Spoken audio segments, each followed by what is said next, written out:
16 avril 1945, un matin de printemps ensoleillé en Allemagne. Sur la route qui sort de la ville de Weimar, une scène étrange se déroule. À l'image, une parade. Des centaines de personnes marchent en colonne. On voit des hommes en costume de luxe et chapeau fedora. Des femmes portent des manteaux de fourrure, du rouge à lèvres et des talons hauts. Les gens discutent, ils sourient. Certains rient franchement. On croirait un départ pour l'opérer ou une réception mondaine. C'est l'élite de Weimar. La haute bourgeoisie, les intellectuels, l'aristocratie culturelle du pays. Mais ils ne vont pas à une fête. Pourquoi cette foule est-elle sur la route? La réponse est simple. Ils marchent sous la menace des fusils. À première vue, une promenade de santé, mais en réalité, une marche forcée vers l'horreur. De chaque côté de la colonne, des soldats américains encadrent les civils. Les visages sont sombres. Les uniformes sont couverts de poussière. Les doigts restent posés sur la détente des fusils M, un garant. Aucun soldat ne sourit. Ils escortent ces citoyens modèles vers une colline nommée Lettersberg, à 8 km de la ville. Ils se dirigent vers un lieu dont ces gens jurent ne rien savoir.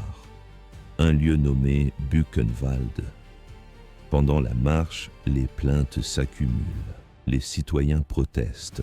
Ils demandent pourquoi on leur inflige cela. Ils parlent d'outrage. Une femme s'inquiète de la poussière sur ses chaussures. La caméra enregistre, les visages sont indignés, pas effrayés. Pour eux, c'est une mise en scène de propagande.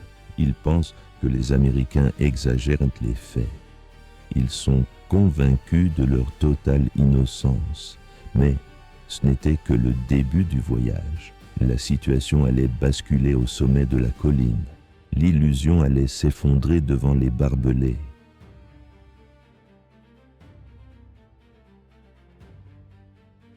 Le général George Patton n'était pas d'accord. Il avait visité le camp 48 heures plus tôt, il avait vu les fours crématoires, il avait observé le zoo construit par les SS pour leur propre divertissement pendant que les prisonniers mouraient de faim à quelques mètres de là. Patton a pris une décision radicale. Pour lui, l'innocence de la ville de Weimar était un mensonge total. Il voulait briser ce silence. Son objectif était simple, prendre les citoyens les plus cultivés d'Allemagne et leur écraser le nez dans les détritus de leur propre histoire. Il prétendait ne pas savoir. Très bien. Patton allait organiser une visite guidée. C'est l'origine de la parade de la honte. C'est l'histoire de la capitale culturelle de l'Allemagne devenue la voisine immédiate de l'enfer. En un instant, les sourires ont disparu des visages de l'élite allemande pour toujours. Comment ont-ils pu ignorer l'horreur à leur porte? Pour comprendre le choc de Buchenwald, il faut d'abord regarder la beauté de Weimar. Weimar n'était pas une simple ville allemande, c'était le cœur battant du pays, la cité de Goethe et de Schiller, le berceau du mouvement Bauhaus. On y trouvait des bibliothèques massives, des théâtres prestigieux et des parcs parfaitement entretenus. Les habitants se considéraient comme le sommet de la civilisation. Ils écoutaient du Beethoven le soir, ils débattaient de philosophie le matin. Ils étaient convaincus d'incarner le summum de la culture européenne. À l'image, une route pittoresque bordée d'arbres anciens. Mais à seulement 8 km de là, au bout de ce chemin, se trouvait une usine de mort. Le camp de concentration de Buchenwald a été ouvert en l'an 1937. Pendant 8 années consécutives, il a fonctionné sous les yeux de l'élite de Weimar. Les officiers SS occupaient des villas luxueuses dans les banlieues résidentielles. Leurs épouses faisaient leurs achats dans les boutiques de mode de Weimar. Ils fréquentaient les mêmes salles de concert que les civils. La fumée noire du crématorium flottait régulièrement au-dessus de la ville. Les cendres humaines retombaient sur les jardins. À première vue, une coexistence impossible, mais en réalité, un secret partagé par des milliers de personnes. La situation est devenue insupportable pour Patton. Il a ordonné aux troupes de rassembler les civils.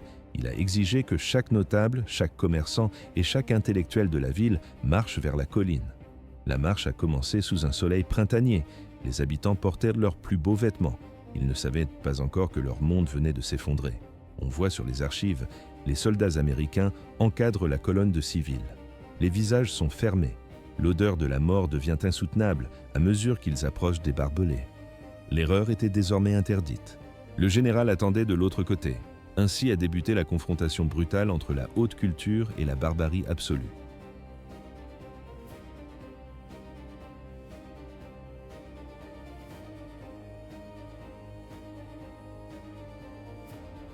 « 11 avril 1945. C'est la date où tout a basculé pour les habitants de Weimar. Pendant des années, les cendres tombèrent sur leurs rebords de fenêtres. Mais quand les Américains ont franchi les limites de la ville, les citoyens ont tous répété la même phrase. 4 mots. Nous ne savions rien. Ils affirmèrent que la fumée noire provenait d'une usine. Ils juraient que les hommes squelettiques qui réparaient les rails étaient des volontaires. La population vivait dans une bulle de déni total. À première vue, une ville allemande paisible. Mais en réalité, le voisin immédiat de l'enfer. Pourquoi personne n'a parlé? Les témoins étaient errés partout. Mais la peur et l'indifférence ont construit un mur de silence. Le 11 avril 1945, la bulle a éclaté. La 3e armée des États-Unis est entrée dans la zone. À l'image, les chars de Patton progressent sur les routes de Thuringe. En entendant le bruit des chenilles, les gardes SS ont abandonné leur poste. Ils ont fui dans les bois. Les prisonniers encore debout ont pris le contrôle du camp. Ils ont saisi les armes abandonnées. La hiérarchie s'est inversée en quelques minutes. Le général Patton est arrivé quelques jours plus tard. Il venait de visiter le camp d'Ohrdruf. Il pensait avoir tout vu. Il pensait être préparé au pire. Il se trompait. Buchenwald était gigantesque, un complexe industriel de la mort. 20 000 survivants attendaient derrière les barbelés. Sur les images d'archives, on voit des squelettes ambulants, des hommes de 30 kilos, des enfants qui ne savaient ne plus sourire. Patton a franchi les portes du camp. Dans la cour principale, il a vu la réalité. Des piles de cadavres, des centaines de corps empilés comme du bois de chauffage. Les victimes étaient nues, la peau était jaune, les yeux restaient ouverts, fixant le vide. L'odeur de décomposition était insupportable. Les soldats américains vomissaient au bord des fosses. Patton était un homme dur, on l'appelait le vieux sang et les tripes. Mais ce spectacle l'a brisé. Il a sorti son journal intime et a écrit « Je ne me suis jamais senti aussi mal de ma vie. Ce n'est pas la guerre, c'est de la folie. » Le général a regardé vers les collines. À quelques kilomètres, les civils allemands travaillaient dans les champs. Ils labouraient la terre. Ils étendaient leur linge propre au soleil. Ils ignoraient l'odeur de la mort qui flottait sur toute la vallée. Patton s'est tourné vers le commandant du camp. Il a pointé du doigt la ville de Weimar. « Est-ce que les gens là-bas savent ce qui se passe ici ?» Le commandant a répondu. Ces mots ont scellé le destin de la ville. Mais ce n'était que le début de la confrontation. Patton a pris une décision immédiate. Les excuses ne suffisaient plus. Il fallait des preuves. Il fallait que les citoyens voient ce qu'ils avaient ignoré pendant des années. L'histoire s'est alors accélérée.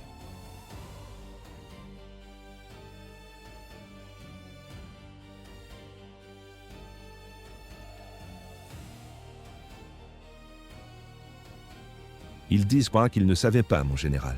Le visage de Patton vire au rouge. Il frappe violemment sa botte avec sa cravache. Ils mentent, lance-t-il, et je vais le prouver. Pourquoi Patton est-il si furieux? Le monde entier va bientôt comprendre. Patton appelle le grand prévôt. Il donne un ordre unique dans toute l'histoire de la guerre. Il ne veut pas seulement le maire de la ville. Il veut l'élite. Il veut la crème de la crème. Il ordonne à sa police militaire d'entrer dans Weimar. Trouvez les habitants les plus riches, ordonne Patton. Trouvez les professeurs, les avocats, les hommes d'affaires. Trouvez les femmes des politiciens. Rassemblez en 1000. Les policiers militaires investissent la cité. Ils frappent aux portes des grandes villas. Ils entrent dans les magasins. Ils s'adressent aux civils. Vous allez faire une promenade, disent-ils. Mettez vos manteaux. Le général Patton vous invite à rendre visite à vos voisins. Les Allemands sont confus. Certains sont indignés. « Je suis médecin !» crie un homme. « Vous ne pouvez pas me donner d'ordre. » Le soldat pointe simplement son fusil vers lui. « Commencez à marcher. » À l'image, une colonne de 1000 civils bien habillés monte la colline. C'est un spectacle étrange. Des jeeps américaines roulent à leur côté pour empêcher toute évasion. L'ambiance parmi les Allemands reste légère. Ils bavardent entre eux. Des femmes ajustent leur coiffure. Ils voient cela comme un simple désagrément, un jeu américain ridicule. Mais ce n'était que le début. Certains sourient face aux caméras des reporters. Ils n'ont aucune idée de ce qui les attend au sommet de cette colline. La marche dure environ 2 heures. La route monte. À mesure qu'ils approchent d'un coin de la crête de la colline d'Ettersberg, les conversations s'arrêtent. Le vent tourne brusquement. L'odeur les frappe de plein fouet. Ce n'est pas seulement l'odeur de la chair en décomposition, c'est l'odeur de la mort ancienne. Un parfum rance, lourd, graisseux. L'odeur colle au fond de la gorge, à première vue, une simple forêt, mais en réalité, un charnier à ciel ouvert. Les femmes cessent de sourire. Elles sortent des mouchoirs de leurs poches, elles utilisent des écharpes parfumées, elles tentent de se couvrir le nez pour ne plus respirer l'air ambiant. Les soldats les poussent vers l'avant. Continuez d'avancer, pas d'arrêt. La colonne atteint enfin la porte principale. On voit la célèbre grille en fer du camp de Buchenwald. Le silence est total. Le général a tenu sa promesse. Ils vont voir ce qu'il prétendait à l'ignorer. À l'entrée, une inscription en fer forgé, Jedem Dassen, à chacun son dû. Une plaisanterie nazie gravée dans le métal, les civils allemands franchissent le portail et basculent dans l'horreur. Pourquoi sont-ils ici? L'armée américaine exige des preuves. La réponse est immédiate. Devant eux, des milliers de prisonniers. Les détenus se tiennent derrière les barbelés, immobiles, silencieux. Ce sont les hommes que les habitants de Weimar prétendaient ne pas connaître. Les prisonniers fixent les manteaux de fourrure et les costumes de laine. Leurs regards sont vides, ils ne crient pas. Ils ne tentent pas d'attaquer. Ils observent simplement. Ce silence est plus lourd qu'un coup de feu. Les soldats américains forment un cordon de sécurité. Ils dirigent la foule vers le premier point du parcours, le crématorium. À l'image, une remorque garée dans la cour. Elle est remplie jusqu'au bord. Des corps nus, squelettiques, entassés les uns sur les autres. Les membres sont emmêlés dans des positions impossibles. Les bouches sont figées, ouvertes sur des cris que personne n'entend. Les civils s'arrêtent net. Le sang quitte leur visage. Une femme vêtue d'une fourrure porte la main à sa bouche. Ses épaules tremblent. Puis, un cri brise le silence. Elle s'effondre. Elle tombe lourdement dans la boue froide. Un policier militaire américain s'approche. Il ne tend pas la main, il ne l'aide pas à se relever. Il lui donne un coup de botte pour la faire réagir. Il dit « Levez-vous, vous n'avez encore rien vu. À première vue, des citoyens respectables. Mais en réalité, les complices d'un système industriel de mort. Les soldats poussent le groupe à avancer. L'odeur de chair brûlée imprègne les vêtements. Les civils détournent les yeux. Mais les MP les forcent à regarder les tables de dissection et les fours encore chauds.